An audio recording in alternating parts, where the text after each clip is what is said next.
Bonjour et bienvenue au cœur des relations professionnelles, le podcast qui te permet de développer ton entreprise en maîtrisant l'art des connexions influentes. Que tu sois entrepreneur, dirigeant ou en quête d'inspiration, ici je t'offre des clés pratiques, des témoignages puissants, des conseils d'experts et des outils concrets applicables immédiatement. Dans chaque épisode, je t'accompagne pour tisser des liens authentiques, saisir des opportunités uniques et atteindre le succès. Je suis Marion Nodin, gérante de Makerstrat Consulting.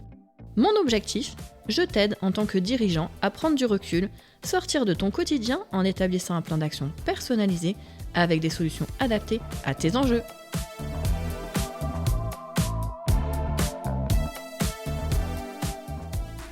Comment est perçue ta relation client ? Comment peux-tu encore l'améliorer ? Tu te dis que la relation client est énergivore, que tes projets et tes clients sont impatients, tu as parfois l'impression d'être harcelé ou pire, non respecté. Dans cet épisode, je te donne des clés pour éviter ces dérives et être plus serein dans ton quotidien. Tu es dirigeant, tu es sur chantier ou en prestation toute la journée, tu animes peut-être tes équipes ou es présent à un séminaire et là, bim, ton téléphone n'arrête pas de sonner.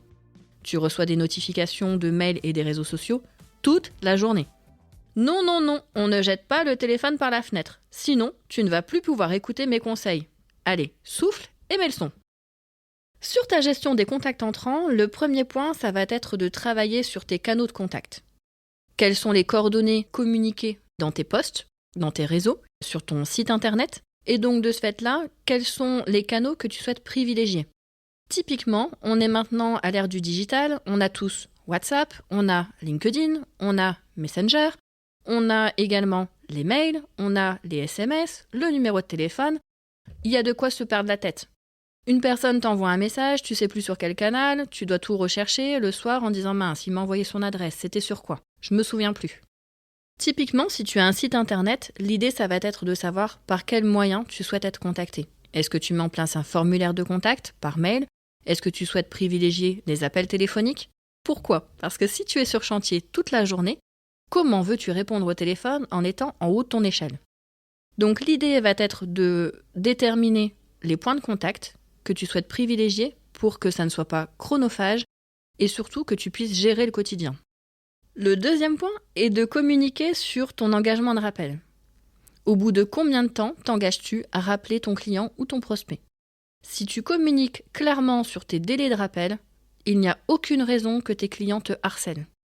En revanche, si dans ta messagerie téléphonique, tu ne précises pas que tu rappelles sous 48 heures, les gens étant habitués à l'immédiateté, s'ils ne sont pas rappelés le lendemain, ils te rappelleront, te renverront un SMS ou t'enverront un mail. La troisième chose, c'est d'essayer d'automatiser le maximum. Par exemple, il existe des logiciels gratuits, voire peu coûteux, qui te permettent d'automatiser ta relation client.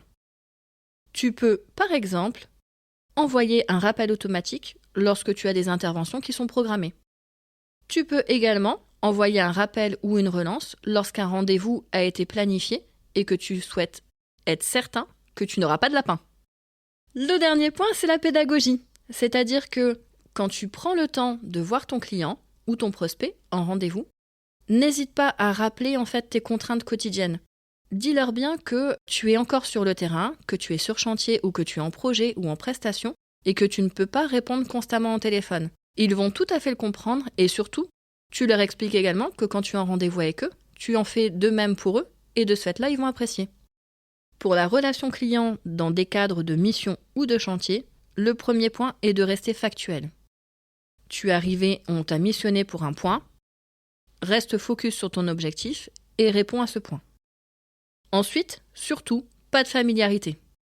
Ton client reste ton client, donc tu restes consciencieux dans ton activité et surtout, ne te confie pas de trop. Le troisième point, ça sera l'écoute et l'empathie. Pourquoi ? Parce que ton client a besoin de se confier, tu as besoin aussi pour l'accompagner et le conseiller, de comprendre dans quel contexte tu interviens. Donc laisse-le parler et surtout, prends note pour pouvoir mieux conseiller dans le cadre de ton accompagnement. Ensuite, sur ta gestion quotidienne de la relation client, il est intéressant de relancer tes devis. Tes devis ne sont pas forcément tous signés et c'est normal. Par contre, l'idée est de savoir pourquoi. Cette relance de devis te permet de savoir si tu es bien placé financièrement, pourquoi ton client a souhaité privilégier un de tes confrères et ça te permet d'avoir une idée en fait de la concurrence et des points à améliorer. On peut détecter par exemple que un gérant ou un conducteur de travaux ou un gestionnaire commercial peut être trop technique lors d'un entretien. Lorsque l'on appelle dans le cadre d'un devis pour savoir si ça a été et si tout est compréhensible, eh bien on arrive à détecter ce genre de pistes d'amélioration. Au moment de la relance de devis, on peut également savoir si le projet n'a pas évolué. Ton client n'a pas forcément d'idée de tarif sur le marché, et donc si tu es le premier à être consulté, le projet n'étant pas dans son budget, peut être tout à fait revu à la baisse. Par ego, ton prospect n'aura pas forcément l'instinct de te rappeler pour faire évoluer ton devis. Alors n'hésite pas à les relancer et savoir ce qui a amélioré. Enfin, mets en place aussi une routine de recouvrement. On le sait, on intervient, et ensuite, parfois, ça traîne à être payé. Mets en place une routine et informe ton client que ta routine, elle est là pour tout le monde. N'hésite pas à, quand tu envoies une livraison, à accuser réception d'une livraison pour essayer de détecter potentiellement des problèmes. Et surtout, envoie une relance 10 jours avant ta date d'échéance, de manière à être sûr que tu sois payé à la bonne date. Si toutefois ton client aurait un retard de paiement, n'hésite pas à le rappeler au bout de quelques jours pour savoir si la facture a bien été réceptionnée. Les derniers points, c'est de rester ferme dans ta négociation. Il n'y a pas à tergiverser, nous ne sommes pas marchands de tapis. Le tarif est ce qu'il est, c'est où ce sont tes conditions, où il passe à côté. Tu n'es pas seul, on ne peut pas tout résoudre tout seul et on ne peut pas non plus tout savoir. Sache t'entourer de collègues ou de pairs pour obtenir des partages d'expérience. N'hésite pas à les solliciter pour savoir comment ils réagissent dans certaines situations. C'est toujours enrichissant. Et sur ces thématiques, j'ai le plaisir d'être avec Charles depuis son chantier pour partager son expérience. Alors bonjour Charles. Bonjour. Tout va bien depuis ta voiture ? Oui, oui, oui. Alors Charles, on a parlé précédemment en fait de la relation client, notamment de tout ce qui est relance de devis, tout ce qui est facturation, recouvrement, etc. J'aimerais savoir, toi, depuis le temps qu'on travaille ensemble, qu'est-ce que ça t'apporte dans ta relation client ? Par exemple, sur la relance de tes devis. Ce que ça m'apporte au quotidien, c'est que ça me facilite la vie et ça m'enlève une tâche à faire, quelque chose qui est assez chronophage, relancer les devis. Clairement, ça me facilite la vie et donc ça me permet de gagner du temps. Voilà, c'est ça. Ça me permet de gagner du temps et donc de l'argent, comme on dit, hein. Le temps, c'est de Pareil l'argent, pour les effectivement. recouvrements, comme ça, j'ai pas à les faire et mine de rien, l'argent rentre quand tu le fais. Alors là, si on parle de tout ce qui est relance de devis, notamment, qu'est-ce que ça t'apporte au-delà de faire rentrer potentiellement des devis supplémentaires ? Est-ce que du coup, moi je sais, mais l'idée c'est de ne pas t'orienter. Est-ce que tu penses que ça t'apporte autre chose au-delà d'avoir des devis supplémentaires qui rentrent ? Ça me permet d'avoir un retour peut-être sur mes formulations de devis où est-ce que les gens demandent des conseils et peut-être que sur mes devis, quand je parle trop technique et que je suis pas assez clair pour des personnes lambda de leur demande de travaux, permet justement de mieux comprendre le devis et donc de là mieux comprendre aussi peut-être le coût de temps en temps qu'ils trouvent peut-être un peu trop pour eux, alors qu'au final c'est totalement justifié au point de vue de la main-d'œuvre ou des choses comme ça. C'est ça. En fait, moi, le retour que j'ai quand je les appelle, c'est des demandes d'explication potentiellement. Ça peut être aussi des personnes qui disent « j'ai demandé d'autres devis, je suis en attente ». Ça permet aussi d'avoir une idée de planification de tes futurs chantiers, en se disant « ce chantier-là, potentiellement, il rentre dans telle période », et du coup, de mieux s'organiser. Sur la partie recouvrement, est-ce que tu sais nous dire si aujourd'hui tu as des factures en retard ? Non, actuellement, nous avons résolu tous ces problèmes depuis la semaine dernière, pour la dernière facture payée. On avait aussi, je ne sais pas si tu te souviens, mais l'année dernière, on était allé jusqu'à la conciliation de justice. En fait, j'avais sollicité un conciliateur sur des factures pour lesquelles il y avait un litige, des personnes qui ne souhaitaient pas payer et en fait où on n'avait pas de retour. Est-ce que tu t'en souviens ? Si.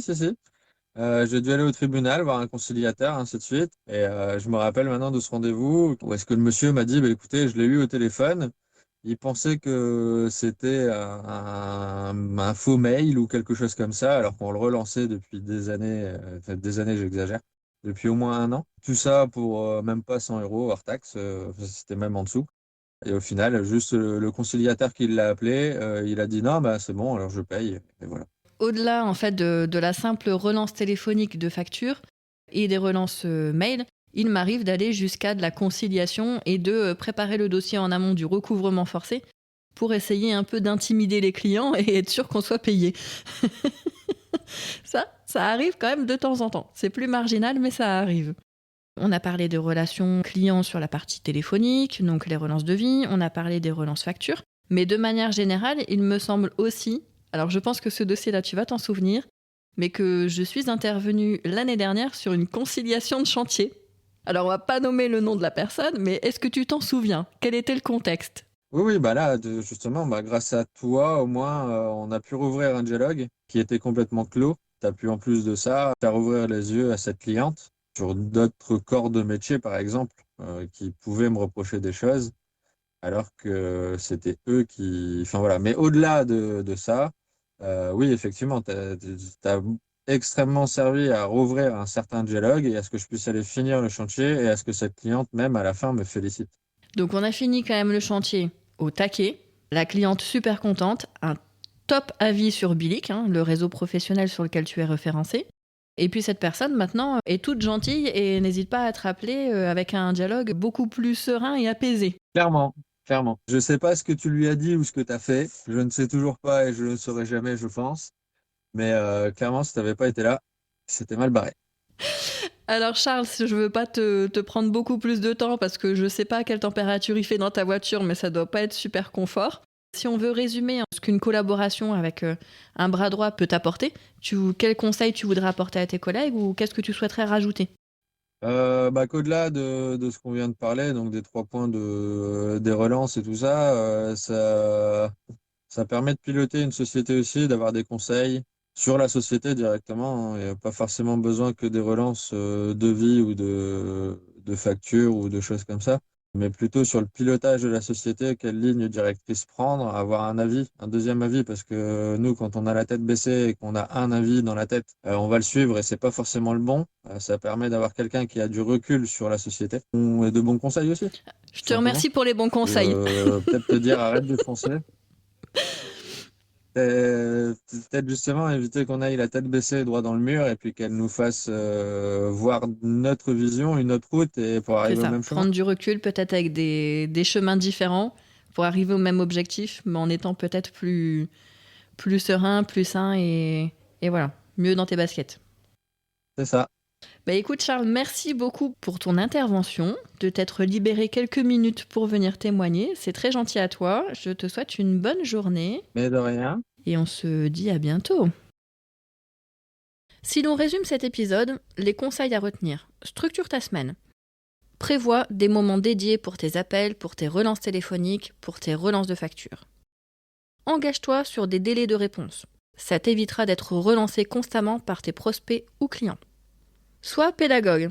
Explique bien à tes clients que tu es encore en production et sur chantier potentiellement ou en mission, et donc de ce fait-là, tu ne seras pas joignable toute la journée. Montre à ton client qu'il est important pour toi. C'est important de relancer tes projets et tes devis pour leur faire comprendre que leur projet est important pour ton entreprise et pour toi. Enfin, entretiens une routine commerciale. Il est important de ne pas attendre d'être en panne de clients pour développer ton entreprise. Si tu souhaites des outils complémentaires, regarde mon blog. J'espère que tu as noté les conseils pratiques prodigués. Si tu n'as pas eu le temps de tout retenir, réécoute de manière posée cet épisode pour prendre des notes. Si tu n'es pas à l'aise au niveau relationnel ou que tu n'as pas le temps de bichonner tes prospects, réserve dès maintenant ton rendez-vous découverte à l'aide du lien en commentaire. Je te remercie d'avoir écouté cet épisode d'Au cœur des relations professionnelles. Si cet échange t'a inspiré ou si tu souhaites discuter de tes propres enjeux professionnels, n'attends plus pour passer à l'action.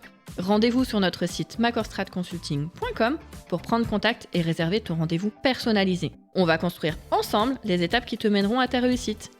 Partage-nous tes propres expériences en commentaire et n'hésite pas à parler d'Au cœur des relations professionnelles autour de toi. Abonne-toi à notre podcast sur ta plateforme d'écoute favorite et reçois des alertes à chaque nouvelle publication.